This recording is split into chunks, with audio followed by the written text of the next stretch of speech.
ভয় সর্বশাসনে, ভয় রক্ত শ্মশানে। দর্শক, কি অবস্থা সবার? ভালো আছেন?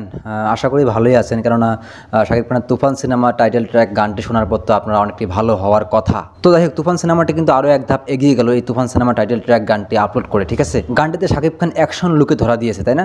তুফান সিনেমা টাইটেল ট্র্যাকটি আপলোড হওয়ার পর দর্শকরা লুফে নিতে শুরু করেছে, যার কারণে মাত্র একদিন হতে না হতেই গানটির ভিউ 1 মিলিয়ন প্লাস ক্রস করেছে। তার মানে বুঝতে হবে যে গানটি সবার হৃদয়ে লেগেছে, গানটিকে সবাই পছন্দ করতে শুরু করেছে। যে হারে না রয় সর্ব আমলে, রয় হিংস্র লহরে।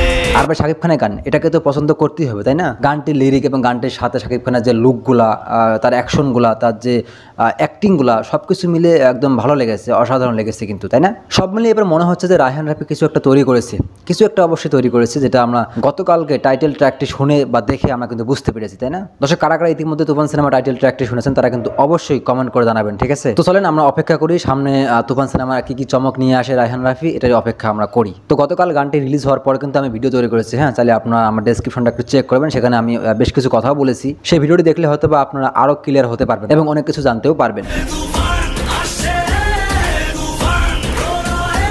তবে শাকিব খানকে দেখে আমার কাছে তামিল নায়কের মতো লাগছে, ঠিক আছে? অনেকটা কেজিএফ খ্যাত নায়ক ইয়াসের মতো লাগছিল। সব মিলিয়ে দারুণ লুকে ধরা দিয়েছে মেগাস্টার শাকিব খান। তো ওভারঅল তুফান সিনেমার একের পর এক চমকগুলো আমার কাছে বেশ ভালো লেগেছে, আমি অনেকটা এনজয় করতেছি, তাই তো এটা নিয়েও আমি কথা বলি, ঠিক আছে? তো আসেন ভিডিওটি শেষ করি, ভালো থাকবেন, আল্লাহ হাফেজ।